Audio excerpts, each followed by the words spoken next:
Bien, vamos a presentar lo que es la escala de inteligencia Stanford-Binet, forma LIM, presentada por mi persona y por Micaela Belén Rojas. Vamos a ver lo que es un poco de historia. En 1905 se empezó el desarrollo de esta prueba por Binet-Simon, quien a su vez entre 1908 y 1911 desarrolló nuevas versiones de la prueba de inteligencia por un error, que eso se va a ver en 1916 cuando ya sale esta primera edición llegando a los Estados Unidos y viéndose así un poco contradictorio por los psicólogos, entre otros, que lo vieron que tenía poca estandarización y poca tipificación, lo cual nos complicaba adaptarlo para poder en práctica esta prueba. Es por eso que en 1937, viendo todo esto, se formó la que es la segunda edición, que es por Terman y Merrill, que hallaron dos formas equivalentes, L y M, para tener una mejor estandarización y para que cuando se ponga en práctica esta prueba haya una mejora en lo que es los niños, adolescentes. Y aunque se hallaron lo que es la tercera, cuarta y quinta edición por otros personajes, se pudo notar que la mejor era la segunda edición por Terman y Merrill, porque esta hallaba una forma condensada entre las anteriores sin alterar lo que por sí mismo era la prueba. El objetivo de la escala de inteligencia de Stanford-Binet. ¿Qué es la escala de inteligencia de Stanford-Binet? Esta es una escala que nos va a permitir evaluar la capacidad intelectual en niños y en adultos. ¿Por qué? Porque esta nos va a permitir diagnosticar lo que son los déficits cognitivos, dificultades de aprendizaje y que puede también hacer evaluar y diagnosticar las altas capacidades de CI, de coeficiente intelectual, que esto nos va a permitir hallar a niños que incluso puedan llegar a tener un coeficiente intelectual más alto de lo normal. En acá podemos observar lo que es una ficha técnica, en resumen, para saber lo que es el Stanford-Binet, la escala de inteligencia, su nombre, su autor, en qué año ha sido publicada la primera edición, la duración de la prueba. En aquí tenemos que tener en claro que esta prueba no podría tener una duración entre 30 y 40 minutos, aunque sí, así está puesto, porque se puede hallar niños y adolescentes que tengan un coeficiente intelectual mayor, como ya se había dicho, y cuando se halla estos, superan prueba tras prueba, quedando así la prueba demasiado larga, por lo cual se puede hacer en niños mayores 1 hora aproximadamente, y también se puede poner en práctica lo que serían 2 fechas para aquellos niños que hallamos que tengan un coeficiente intelectual más alto. La edad de aplicación. Niños y adolescentes hemos dicho hasta ahora, porque van a ser desde los 2 años hasta los 18. ¿Qué era para entonces inteligencia? Para que se pensara en hacer una escala.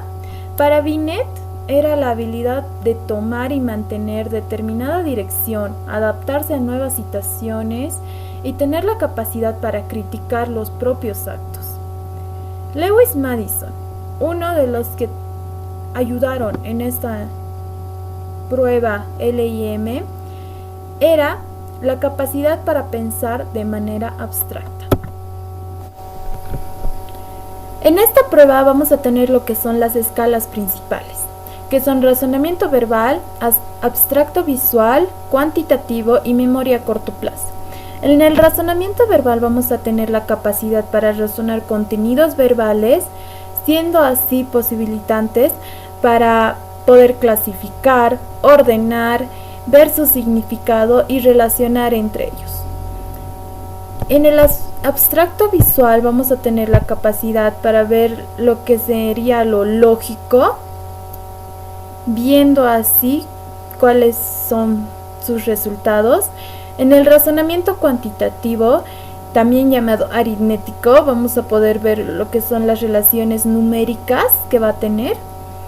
Y la memoria a corto plazo, que va a ser la capacidad mental para poder retener información en corto plazo.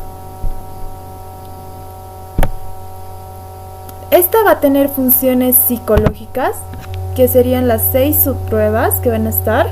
Uno va a estar en comprensión general, habilidad visomotora, razonamiento aritmético, memoria y concentración, vocabulario y fluencia verbal, y juicio y razonamiento. Estas son las que como profesionales vamos a observar.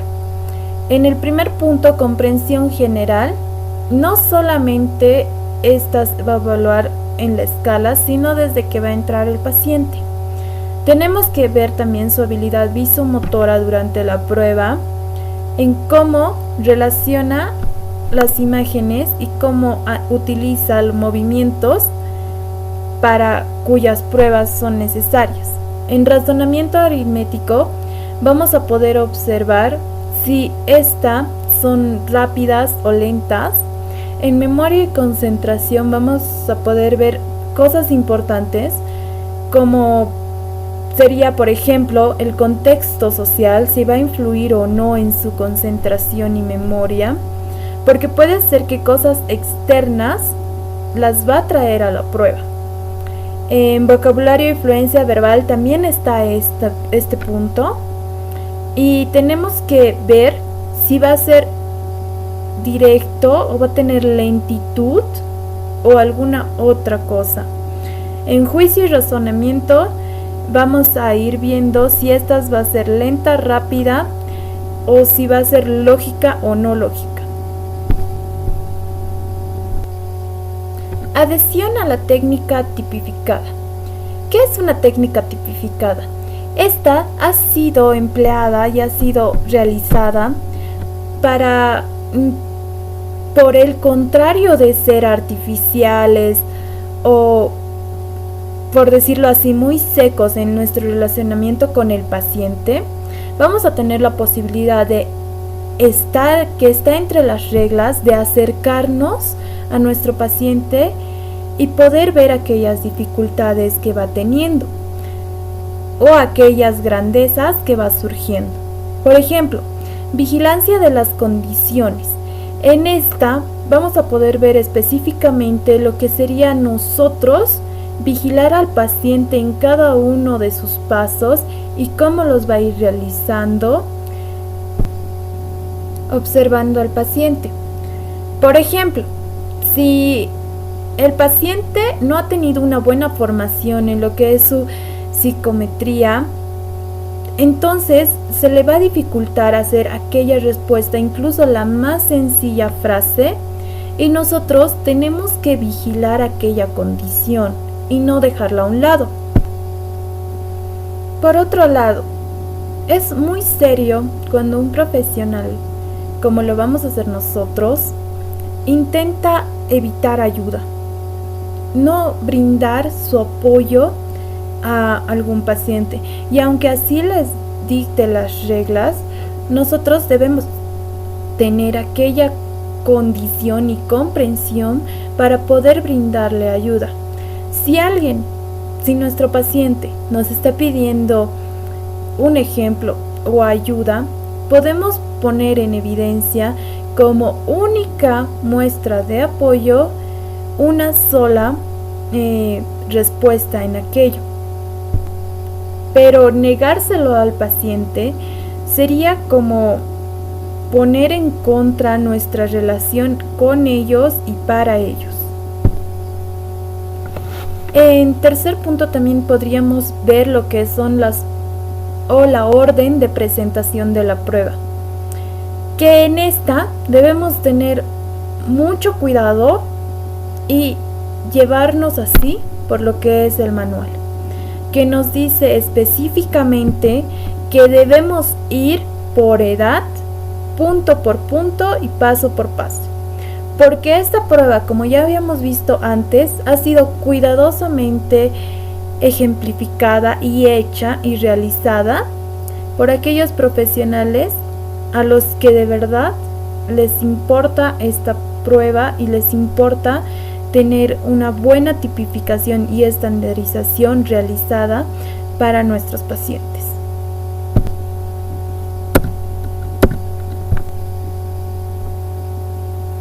Importancia del reporte. ¿Esta qué es? Es la relación simpática y concordante entre el sujeto y el examinador. Dicho así, nuestra relación como profesionales con aquel paciente que tenemos que tener aquella confianza y aquella integridad por la cual nos vamos a dejar llevar para que nuestro paciente pueda estar tranquilo a la hora de la prueba. Es muy importante, ya que sin esta no vamos a poder continuar nuestra prueba de manera eficacia. Bueno, continuando con la exposición de la escala de inteligencia de Stanford-Binet, vamos a seguir con el manejo de la prueba. El ambiente donde se va a realizar la prueba tiene que ser un ambiente cómodo, un ambiente familiar, para que los niños más tímidos no se sientan más seguros. También tiene que ser un ambiente sin distracciones, con una buena luz y procurar que el sujeto a evaluar esté en una posición cómoda para la evaluación. En la presencia de otras personas en la evaluación, es mejor evaluar, no sé, a un niño en una clase llena de estudiantes que evaluar al mismo niño en un consultorio donde esté su mamá o su papá o, no sé, algún maestro, porque el niño se va a sentir con la presión de contestar correctamente estando ahí la madre, ¿no? También en los más pequeños, la madre podría estar presente durante todo el examen para que el niño se sienta así un poco más seguro, se podría decir. En el manejo del material de esta prueba, debemos de disponer de todo el material, debemos de tener las tarjetas sujetas a un aro para que sea más cómodo al momento de evaluar y los objetos que deben de estar en pequeños compartimentos, como podemos ver acá, en pequeñas cajas o tuppers, como podemos ver acá. Están acá los objetos. Esto para que sea más fácil al momento de poder evaluar. Sobre la duración del examen en los niños jóvenes, podría durar de 30 a 40 minutos y en niños mayores hasta 1 hora. Pero en casos excepcionales podría durar hasta 2 sesiones. ¿Por qué? Porque la prueba se podría alargar y el niño cansarse y así ya no rendir como debería de rendir en la prueba. Por eso se alarga hasta 2 sesiones. En la extensión que debe de darse a la exploración, se debe comenzar en el punto donde contestará positivamente todas las pruebas. Esto significa que debe de tomarse en cuenta la edad cronológica del paciente, el nivel de estudio o grado escolar. También debe continuarse hasta alcanzar un nivel de edad en el cual los resultados de la prueba sean negativos. Por ejemplo, si yo tengo un paciente que tiene 5 años, estoy tomando la edad cronológica, desde ese punto voy a partir de los 5 años. Va a contestar bien 6 años, 7 años y, por ejemplo, a los 8 años se equivoca los 6 ítems. Ahí ya se pararía la prueba.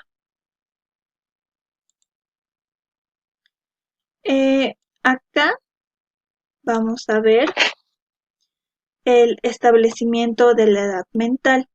Entonces, ¿cómo vamos a sacar la edad mental del paciente? Tenemos dos conceptos. Uno, en los intervalos del año 2 hasta el año 5, se concede un valor de un mes de edad mental a cada una de las 6 pruebas. Y por otra parte, desde el año 5 hasta el año 14, se concede un valor de 2 meses de edad mental. Por ejemplo, acá tenemos un ejemplo. Tengo una persona, un niño, ¿no? Que tiene 3 años, donde esa es la base, donde vamos a comenzar la prueba, y tiene todas contestadas bien, o sea, todas positivas. En los 3 años 6 meses tiene 5 pruebas positivas. Eso significa que vamos a dar un mes de edad mental. En la edad 4 tiene 3 pruebas. Tiene 3 pruebas positivas y le vamos a dar un mes de edad mental. En el año 4 con 6 meses tiene 2 pruebas positivas y le vamos a dar un mes. En la edad 5 tiene 2 pruebas positivas y se le da un mes también. Y en la edad 6, como podemos ver acá, tiene una prueba positiva, pero acá ya como dice 6 años, le damos 2 meses de edad mental. Esto significa que la edad base del niño es 3 años y el puntaje que sacó es 14, ¿no? Y eso en edad mental lo convertimos a 4 años, 2 meses. Y así podríamos sacar la edad mental. Acá vamos a ver el establecimiento del coeficiente intelectual. Como ya habíamos visto, el paciente, la personita, el niño, ¿no? Tiene una edad mental de 4 años, 2 meses. Acá, el coeficiente intelectual tiene una fórmula. O sea, para sacar el coeficiente intelectual hay una fórmula. Es la edad mental, pero en meses. Del niño era 4 años, 2 meses y corregido en meses sería 50 meses en total. Y la edad cronológica igual lo vamos a pasar a meses, que eran 3 años por 12, 36. Esto lo vamos a multiplicar por 100 y el coeficiente intelectual sería 139. Y luego nos pasamos a esta tabla donde nos dice 139 va acá y está en un coeficiente intelectual muy superior. Para ver si hemos hecho bien esta fórmula, nos vamos a pasar a esta tabla. Entonces, acá tenemos la edad mental y la edad cronológica del paciente. Como nuestro paciente tenía 3 años, 0 meses, nos vamos acá. Y una edad mental de 4 años, 2 meses. Y vemos acá que tiene 139. Entonces está correcto la fórmula que hemos hecho.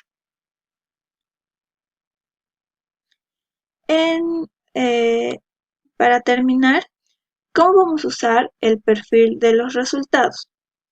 Primero vamos a trazar una línea roja vertical a través de la edad donde hemos comenzado, o sea, de la edad base, y encerrar dentro de un círculo todos los ítems acertados que pasen más allá de la edad base. Eso significa que acá vamos a trazar una línea y vamos a rayar, vamos a hacer un círculo de todos los ítems que ha hecho positivos, como vemos acá.